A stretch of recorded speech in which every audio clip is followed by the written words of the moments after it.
अब ओझा जैसा आदमी भीख मांगने की स्थिति में भी नहीं था। ध्यान से जो आदमी पढ़ेगा उसके पैराग्राफ का चित्र बनेगा। यहां पर चित्र, ये नहीं ऐसे भन भन भन भन पढ़े जा रहे हैं,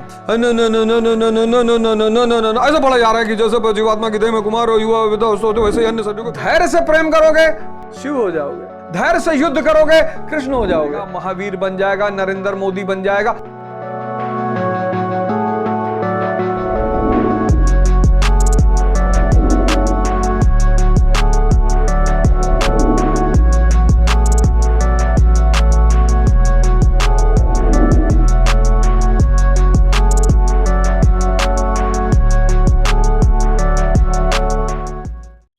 और धैर्य ही धर्म है। सारी उपलब्धि उसी धैर्य पे टिकी हुई है। लोग मुझसे पूछते हैं आंख बंद करके बैठने से क्या होता है? मैंने कहा धैर्य पैदा होता है, पेशेंस। और जिसके अंदर धैर्य पैदा होगा वो ध्यान से खाना खाएगा। तो जो 4 किलो खाता है वो आधा किलो में संतुष्ट हो जाएगा, क्योंकि धैर्य से खाना खाओगे तो मन को स्वाद मिलेगा, पेट को भोजन मिलेगा। जो अधैर्य से खाना खाते हैं उनके मन को स्वाद मिलता है नहीं, तो भरे जा रहे हैं, भरे जा रहे हैं, भरे जा रहे हैं, तो 500 बीमारियां हो रही हैं। जो धैर्य से खाना खाएगा उसको कोई बीमारी नहीं होगी। आराम से खा रहा है, कूच के खा रहा है, रस लेके खा रहा है, रस मन को मिल रहा है। और जो ध्यान से नहीं खा रहा है, एक रसगुल्ला उठाया, गप से मारा अंदर, मन चिल्ला रहा भैया भैया स्वाद, भैया स्वाद। मन को चाहिए स्वाद और पेट को चाहिए भोजन। लोग क्या कर रहे हैं? स्वाद और भोजन दोनों पेट को दे रहे हैं। उसको स्वाद से क्या मतलब? उसको कैसे पता चलेगा स्वाद क्या है? तो ध्यान से खाना खाओगे तो स्वस्थ रहोगे, क्योंकि जब मन एक रसगुल्ले में स्वाद ले लेगा तो दूसरा मांगेगा ही नहीं। ध्यान से जो आदमी पढ़ेगा उसके पैराग्राफ का चित्र बनेगा। यहां पर चित्र, ये नहीं ऐसे भन भन भन भन पढ़े जा रहे हैं, ऐसे पढ़ा जा रहा है कि जैसे जीवात्मा की देह में कुमार हो, युवा विधवा हो, वैसे अन्य सभी को प्राप्त में वीर पुरुष बहुत नहीं होते। कभी कभी बालक देश रहने से आप हो तो आप मर नहीं जाते। पुनः बुद्ध हुए पुरुष एक ही है, उसी प्रकार लेश मात्र भी धरा नहीं, देह की प्राप्ति नहीं होती। कलेवर का परिवर्तन तब तक चलता जब तक। ऐसे थोड़ी पढ़ा जाता है, यहां चित्र बनना चाहिए। ध्यान से खाओगे, धैर्य से खाओगे, ध्यान से क्या फायदा होगा? धैर्य। धैर्य से खाओगे स्वस्थ रहोगे, धैर्य से पढ़ोगे ज्ञानी हो जाओगे, धैर्य से प्रेम करोगे शिव हो जाओगे, धैर्य से युद्ध करोगे कृष्ण हो जाओगे। और धैर्य किसी स्कूल, किसी कॉलेज, किसी यूनिवर्सिटी में नहीं मिलता। नहीं तो सारे ताकतवर लोग धैर्य का पेटेंट करा लिए होते हैं कि सिर्फ हमारे बच्चे, और इस दुनिया में अमीर हमेशा अमीर रहते हैं और गरीब गरीब ही रहता है।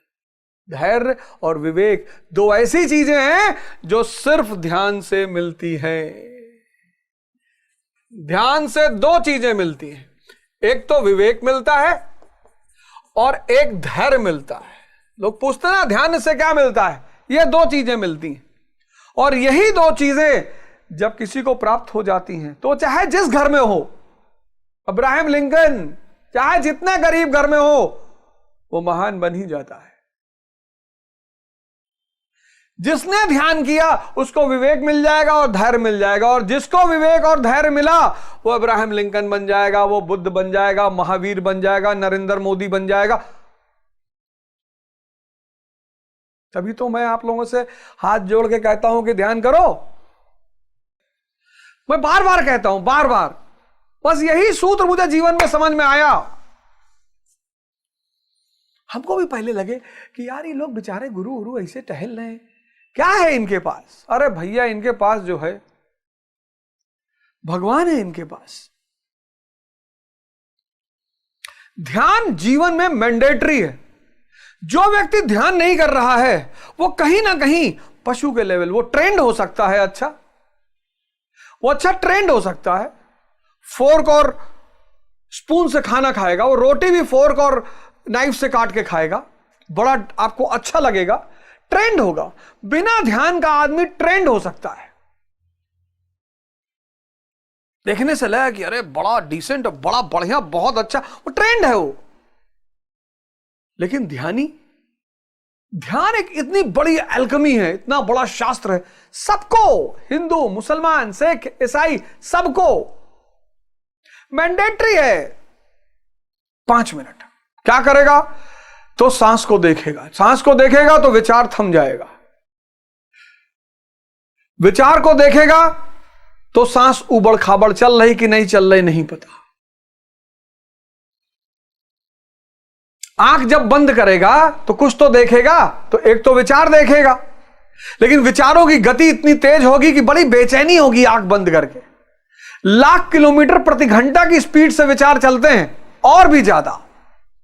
कहते हैं विचार मन की स्पीड प्रकाश से भी ज्यादा है। आप जब आंख बंद करें तो आपको बहुत दिक्कत होगी, ये मैं मानता हूं, मुझे तो बहुत हुई, बहुत रोए गाए परेशान हुए बहुत, लेकिन ध्यान नहीं छोड़ा मैंने। ये जो कुछ भी मुझे मिला है, ये जो कुछ भी मेरे पास है, वो सिर्फ ध्यान की बदौलत है, और किसी का कोई योगदान नहीं। मैंने बाहर से लोगों ने सपोर्ट किया, मदद किया, सहायता की, वो अलग बात है। मेरे पिता का योगदान है, पत्नी का योगदान है, मित्रों का योगदान है, कई सारे कुछ टीचरों का योगदान है, लेकिन योगदान है। ये जो कुछ भी परिवर्तन हुआ, ये ध्यान की वजह से हुआ। इसलिए मेरे जीवन का ये परम उद्देश्य है, परम उद्देश्य। शायद इसीलिए 24 का टिकट भी नहीं मिला, कि मालिक ने कहा अभी और इस फील्ड में काम करो, 5 साल बाद सोचना। परमात्मा ने कहा 5 साल बाद फिर सोचना, फिर देखेंगे। अभी दुनिया को किसी और चीज की जरूरत है। तुमको मैंने बनाया संवारा सिर्फ इसलिए कि इस विधा का प्रचार हो सके, वरना तुम्हारे जैसा आदमी भीख मांगने की स्थिति में भी नहीं था। सत्य वचन है। अवध ओझा जैसा आदमी भीख मांगने की स्थिति में भी नहीं था। वो तो गोंडा वाले जानते हैं ना, तो गोंडा वाले जानते हैं, और कौन जानेगा।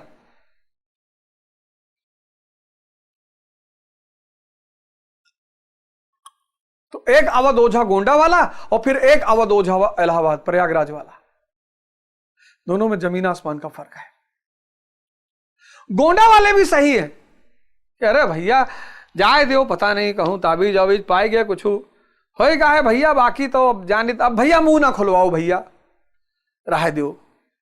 से कोई बाहर का आदमी जाता है तो कहता अरे भैया ओझा सर ऐसा, ओझा सर और ये बता रहे थे, हो अरे कहा जाए दो भैया, अब हमसे ना कहो। ए सुकुल बताओ तो नहीं, तू ही बताओ। अरे रहे दो भैया, हमार काहे मुंह खुलवाए हो, यहीं परा रात रहे गांजा पी कर, हम जानित नहीं है, अब आगे भैया मुंह ना खुलवाओ, अब रहे दो भैया। वो सही है, वो सही बोल रहा है, वो झूठ नहीं बोल रहा है, वो सत्य बोल रहा है।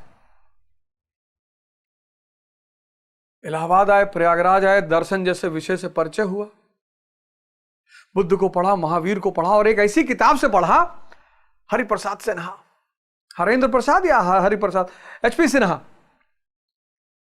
HP Sinha, Indian philosophy by HP Sinha. अरे भाई साहब, उस किताब इतनी सरलता, 2 किताबें, सीडी शर्मा की किताब भी बहुत अच्छी है, चंद्रधर शर्मा की, लेकिन जिस किताब को मैंने बहुत ज्यादा पढ़ा वो थी हरे एचपी सिन्हा। कई बार पढ़ा, उठा, आज भी मैं ले आया हूं, पढ़ता हूं उसको, H P Sinha. Yakub Masih, western philosophy, Descartes, Leibniz, Spinoza, Kant, और फिर हमारे गुरुजन H S. Upadhyay sir, Shivbhanu sir, Empati sir. Empati sir अगर मुझे, इवनिंग क्रिश्चियन कॉलेज के टीचर थे Empati sir, Ewing Christian college, उस आदमी की क्लास में बैठकर एम्पति सर, तो सौभाग्य से मैंने मेडिकल की कोचिंग में एडमिशन ले लिया। वो बॉटनी पढ़ाते थे एम्पति सर, और ऑस्मोसिस तो आज तक दिमाग में बैठा हुआ है। क्या टीचर थे एम्पति सर, पता नहीं है अभी कि नहीं, इवनिंग क्रिश्चियन कॉलेज के टीचर थे। कृष्णा कोचिंग में पढ़ाते थे, वो जो यूनिवर्सिटी के गेट के सामने कृष्णा कोचिंग थी, वहां पढ़ाते थे। और जबरदस्ती मेरी माता जी मेरा एडमिशन करा के गई थी कृष्णा कोचिंग में कि नहीं है पीएमटी का मेडिकल का कोर्स कर लो। बोले हम डॉक्टर बनेंगे साला, चाकुए डाल देंगे अंदर, खोल के निकाल देंगे। अरे बोली यार तुम बदतमीजी मत करो, पढ़ो पहले। लेकिन एम्पति सर का वो जो पढ़ाने का, मैं पहली बार किसी क्लास में बैठने लगा।